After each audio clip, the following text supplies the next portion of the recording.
اور اس وقت کے جو D G I S I تھے جنرل ظہیر الاسلام صاحب، انہوں نے کاریگری دکھائی، انہوں نے بھی پولیٹیکل ہو کر جو کرنا تھا کیا، اور انہوں نے نواز شریف کی حکومت کو گرانے کے لیے جو اس وقت وہ ساری کاریگری دکھائی تھی، جس طرح وہ نواز شریف سے ملے اور انہوں نے کہا کہ جی آپ کو فون کیا جا رہا ہے کہ آپ استعفیٰ دے دیں، تو نواز شریف نے کہا ریزگنیشن آن مائی فٹ،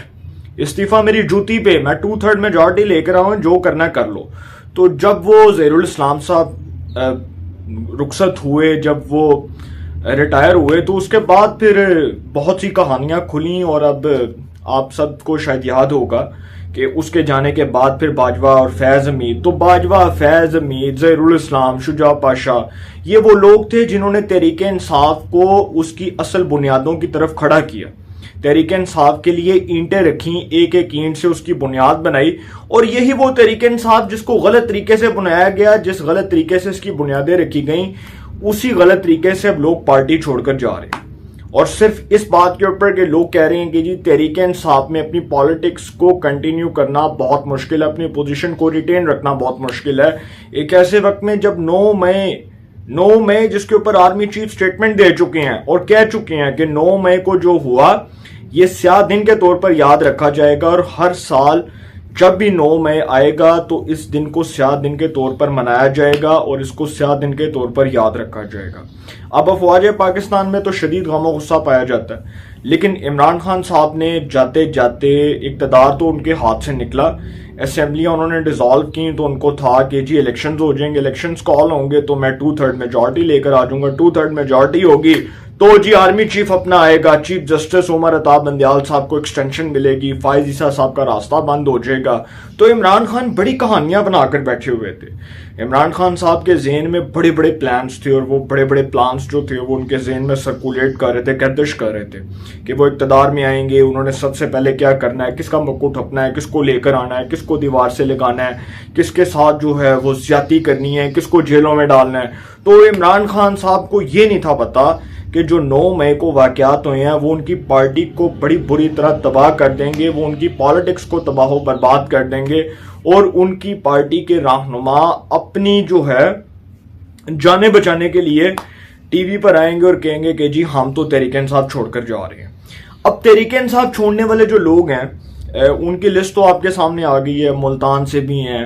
سندھ سے بھی ہیں، لاہور سے بھی کچھ لوگوں نے چھوڑی پارٹی، پشاور سے کچھ لوگوں نے پارٹی چھوڑ دی۔ تو تحریک انصاف جو ہے اس نے اپنی پالیٹکس کو اپنے ہاتھ سے برباد کیا، اپنے ہاتھ سے ڈسٹروائے کیا۔ عمران خان صاحب نے جو 9 مئی کو اقدامات کروائے اپنے کارکنوں سے، اب تو عمران خان صاحب کا جو چہرہ وہ تو پوری قوم کے سامنے آ چکا ہے، اور وہ قول شوزب جو فون کے اوپر ہدایات دے رہی ہے کہ کس طرح سے جی ایچ کیو کے اوپر حملہ کرنا ہے، کس طرح سے آرمی تنصیبات کے اوپر حملہ کرنا ہے۔ تو عمران خان صاحب کی پالیٹکس جہاں پر کھڑی ہوئی ہے نا سر یہاں سے عمران خان صاحب نکل کر دکھائیں۔ اور آپ کو ایک اور بات بتاؤں کہ یہ جو فوجی عدالتیں ہیں، یہ جو آرمی کورٹس ہیں، جو 5 فوجی عدالتوں کا قیام عمل میں آیا،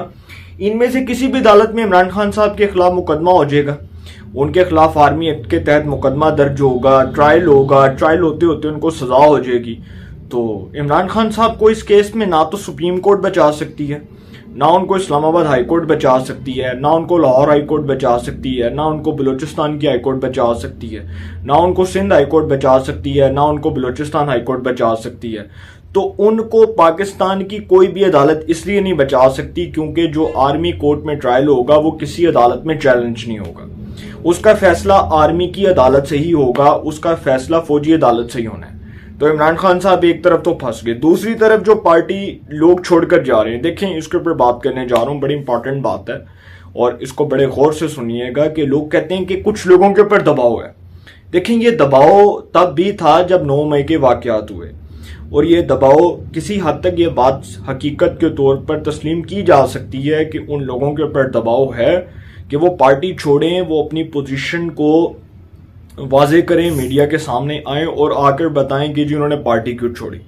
لیکن اب وہ چونکہ جب ایکسپلینیشن دے رہے ہیں، جب وہ وضاحتیں پیش کر رہے ہیں، تو وہ یہ بتا رہے ہیں کہ پارٹی چھوڑنے کی جو اصل وجہ ہے وہ یہی ہے کہ ہم عمران خان صاحب کی جانب سے جو 9 مئی کے واقعات ہیں جس کی انہوں نے مذمت تک نہیں کی، ہم اس کو ڈیفینڈ نہیں کر سکتے،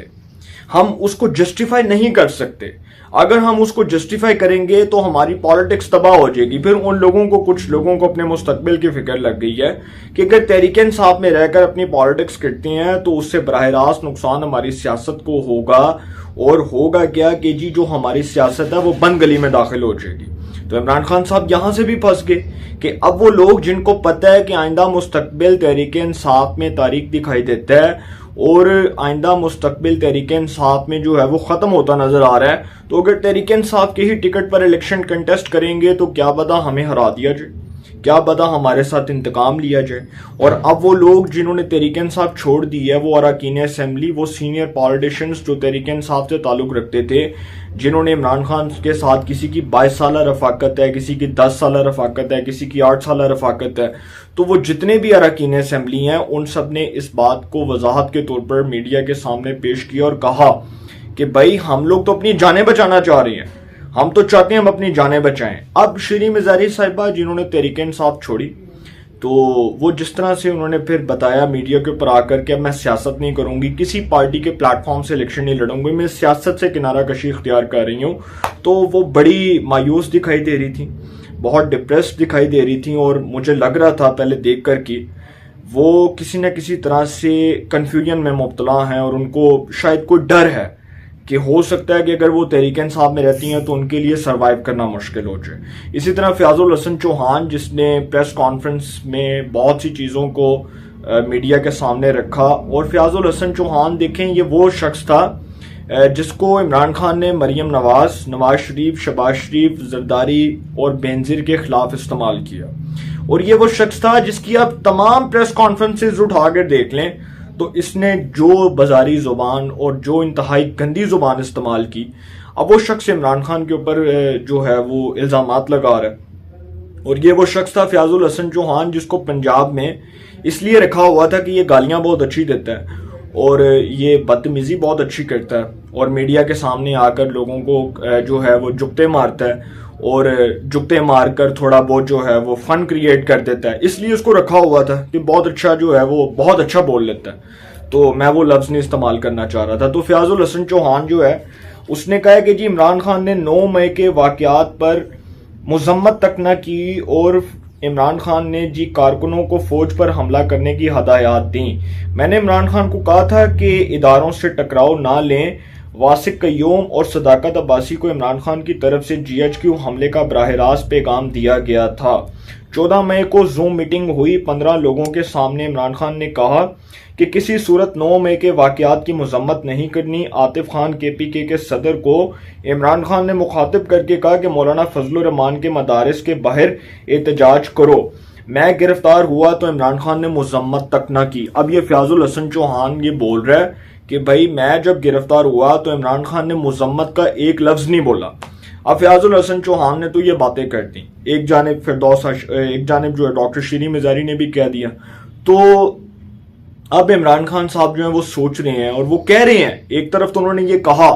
کہ جی مجھے پتہ ہے ان لوگوں کے اوپر دباؤ ہے. سر دباؤ نہیں ہے, یہ لوگ اپنی جان بچا رہے ہیں, کیونکہ پتہ ہے بہت سے لوگوں کو کہ آرمی ایکٹ کے تحت جب مقدمہ ہوگا تو 10 سال قید ہوگی, سزائیں ہوں گی. آرمی کورٹس میں ٹرائل ہوگا, وہاں سے سزاؤں کا فیصلہ ہوگا. 1 مہینے کے اندر اندر جو ہے کیس نپٹا دیا جائے گا. وہ جو کارکنان گرفتار ہوئے جنہوں نے 9 مئی کے واقعات میں عمران خان کے کہنے پر کسی نے جی ایچ کیو کے اوپر حملہ کرنے کی کوشش کی, کسی نے رینجرز ہیڈ کوارٹرز پر حملہ کیا, کسی نے آرمی تنصیبات کو آگ لگائی, کسی نے جو ہے وہ نور ایئر بیس کو آگ لگائی. تو سر یہ جو سارا کچھ ہو رہا تھا اس میں براہ راست عمران خان صاحب کے وہ تمام جتنے بھی اشارے ہیں وہ مل رہے تھے, اور سب کو پتہ چل رہا تھا یہ سب کچھ عمران خان کے کہنے پر ہو رہا ہے. اب کول شوزب پکڑی جائے گی, اب اس کی جو آڈیو لیک ہوئی ہے اس سے تحقیقات ہوں گی, اور اس سے انویسٹیگیشن کے دوران یہ بات پتہ چلے گی کہ وہ کس طرح سے ہدایات دے رہی تھی. تو بہت سے لوگ جن کا فیاض الحسن چوہان ذکر کر رہا ہے, اور فیاض الحسن چوہان جیسا شخص کہہ رہا ہے, وہ بندہ جس کو مریم اور جو ہے وہ نواز شریف, شہباز شریف, زرداری کے خلاف استعمال کیا جا رہا تھا, اور وہی شخص تھا نا جس کو عمران خان نے رکھا ہوا تھا کہ تم گالیاں بہت اچھی دے لیتے ہو. تو فیاض الحسن چوہان صاحب جو ہیں جی ان کو میں تب سے جانتا ہوں جب سے یہ جماعت اسلامی میں تھے, اور مرحوم قاضی حسین احمد جو امیر تھے جماعت اسلامی کے، ان کی جو ہے وہ سنا کہ ان کے سامنے جو ہے انہوں نے سیاست کا آغاز کیا، اور وہ چونکہ یہ ان کے شاگرد تھے فیاض الحسن چوہان صاحب جو ہیں قاضی حسین احمد صاحب کے، تو قاضی حسین احمد صاحب کی شاگردی میں انہوں نے تمیز کا دائرہ جو ہے وہ تو نہیں سیکھا، نہ انہوں نے جو ہے وہ بات کرنے کا طریقہ سیکھا، لیکن اب دیکھتے ہیں جی کیا ہوتا ہے۔ لیکن سارا کچھ تو آپ کے سامنے ہے، جو کچھ ہے وہ میں نے آپ کے سامنے بیان کر دیا ہے، اور پالیٹکس کہاں جا رہی ہے، بند گلی میں داخل ہو رہی ہے۔ تو آنے والے دن جو ہیں وہ بہت اہم ہیں اور بہت اہم فیصلے ہوں گے۔